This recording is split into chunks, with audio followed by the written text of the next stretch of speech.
कृष्ण भगवान की जय। पुरुषोत्तम मास की जय। पुरुषोत्तम महात्म्य की जय। पुरुषोत्तम मास महात्म्य में 17वें अध्याय तक जो हमने कथा पढ़ी, वहाँ जो ब्राह्मण था सुदेव, वह पुत्र के लिए वियोग कर रहे थे, दुख कर रहे थे।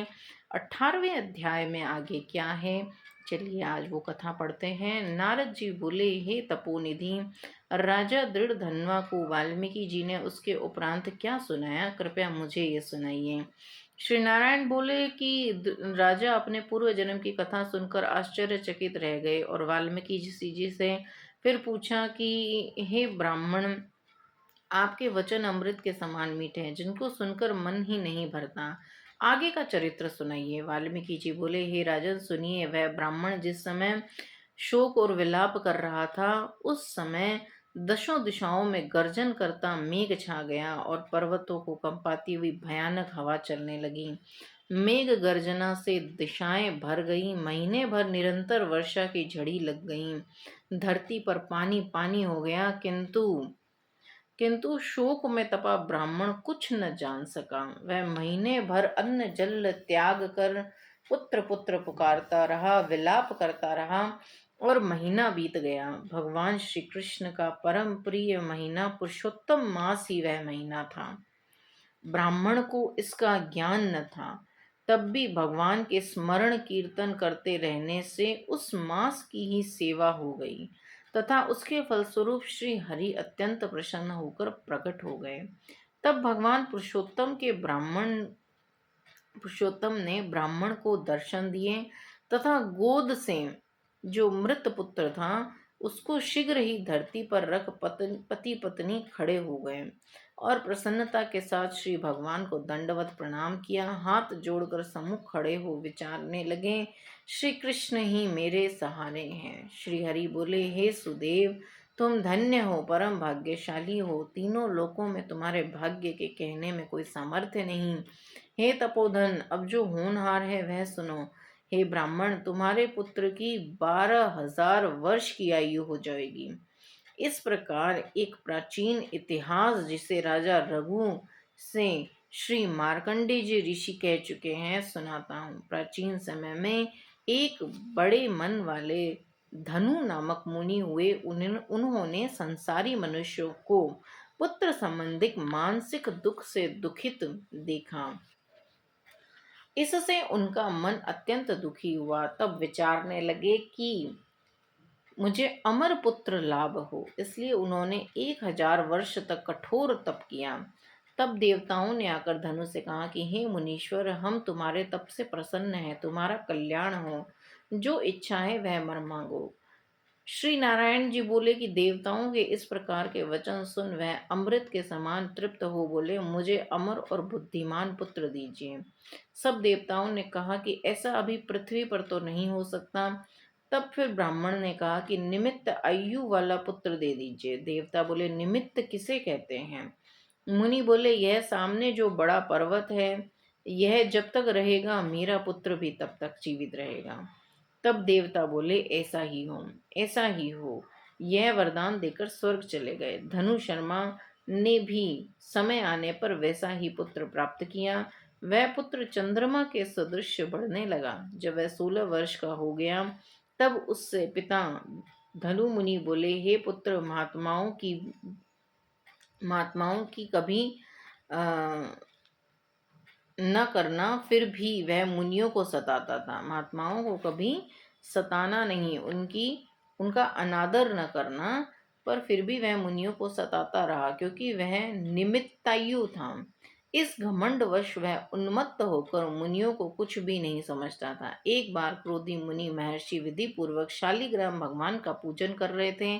उसी समय वह धनु का पुत्र आ पहुंचा और उस मूर्ति को झटपट उठाकर चंचलता से गहरे कुएं में डाल दिया, जिससे मुनि ने श्राप दिया, किंतु वह न मरा। तब मुनि सोच में पड़ गए, अरे, इस धनु के पुत्र को देवताओं ने निमित्त आयु बना दिया।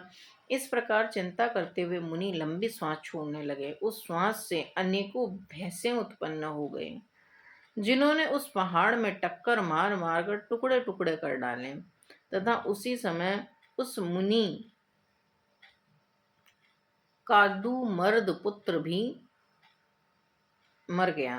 वो भी क्योंकि वो पहाड़ टूट गया तो इस वजह से उसकी आयु भी क्षीण हो गई। फिर धनु पुत्र को मरा हुआ देखकर बार बार रोने लगा और उसके शरीर को लेकर दुखी ब्राह्मण अग्नि प्रज्वलित कर उसमें पुत्र सहित भस्म हो गया। भगवान बोले, हे तपोधन, यह पुत्र तुम्हें गरुड़ ने दिया है। ऐसा पुत्र पाने से तुम इस संसार में प्रशंसनीय होंगे। मैंने तुम्हारे इस पुत्र को पुरुषोत्तम मास के व्रत से प्रसन्न होकर बड़ी उम्र का बना दिया। गृहस्थ धर्म का गृहस्थ धर्म का पूर्ण सुख भोगकर तुम ब्रह्मलोक में जाओगे और वहां सभी सुखी रहोगे। इस प्रकार वहां 1000 देवताओं के वर्ष तक सुख भोगने के बाद पृथ्वी पर तुम्हारा जन्म होगा, जहां चक्रवर्ती राजा बनोगे। दृढ़ नामक राजा बनकर तुम अनेकों सुख समृद्धि सेना वाहन आदि तुम्हारे 4 श्रेष्ठ पुत्र होंगे एवं एक भाग्यशालिनी सुशीला कन्या अत्यंत सुंदरी होगी। हे बड़भागी, इस प्रकार देव दानव दुर्लभ अनेक सुख भोगने से तुम अपने को कृतार्थ मान बैठोगे और अज्ञानवश तुम्हारा मन सांसारिक सुखों की ओर लग जाएगा। उस समय तुम संसार समुद्र के पार करने वाले विष्णु भगवान को भी भूल जाओगे।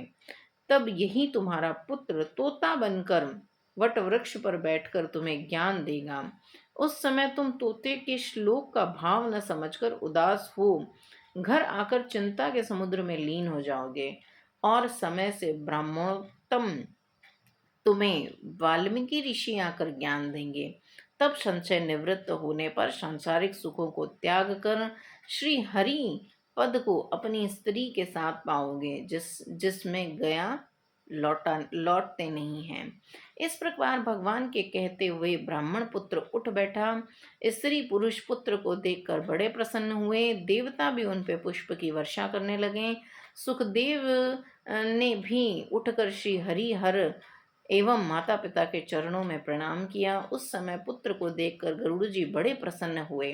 ब्राह्मण आश्चर्यचकित होकर श्री जगदीश्वर हरि को प्रणाम कर हाथ जोड़कर अपने हृदय के संशय निवृत्ति के लिए मधुर वचन में बोला, हे प्रभु, मैं 4000 वर्ष तक कठोर तप करता रहा।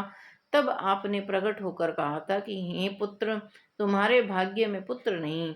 अब उसके विपरीत स्वयं आकर मेरे पुत्र को जीवित कर दिया। इसका क्या कारण है?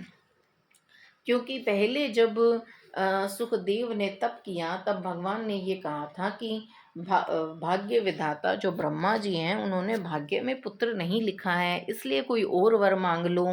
किंतु वो पुत्र की ही जिद करते रहे। तो फिर भगवान गरुड़ जी ने उनको पुत्र दिया, पुत्र होने का आशीर्वाद प्रदान किया, वरदान दिया, किंतु उसकी आयु कम रख दी। उसके बाद फिर जब वो पुत्र 12 वर्ष का हुआ तो फिर वो पुनः जीवन उसका समाप्त हो गया और फिर पति पत्नी पुनः दुखी हो गए, पुनः रोने लग गए और पुरुषोत्तम मास के 1 महीने तक उन्होंने तप किया और भगवान पुनः प्रकट हुए और उसके पुत्र को जीवित कर दिया। पुत्र पुनः जीवन पुनः मतलब पुत्र को पुनः जीवन दान मिल गया। अब यहाँ पर पुनः ब्राह्मण को ये संशय हुआ कि भगवान पहले आपने पुत्र होने के लिए मना कर दिया, फिर गरुड़ जी की कृपा से पुत्र हो गया, उसके बाद पुत्र को वापस आपने ले लिया, उसका जीवन समाप्त कर दिया और उसके बाद पुनः उसको जीवन देकर मुझे धन्य कर दिया। इन सब बातों के पीछे क्या कारण है, क्या चीजें हैं? तो अब यह सब हम 19वें अध्याय में जानेंगे। 18वें अध्याय तक इतना ही बताया गया है। पुरुषोत्तम मास का जो 18वां अध्याय था वो यहाँ पूर्ण हुआ। बोलो श्री कृष्ण भगवान की जय। कृपा निधान ठाकुर जी महाराज की जय।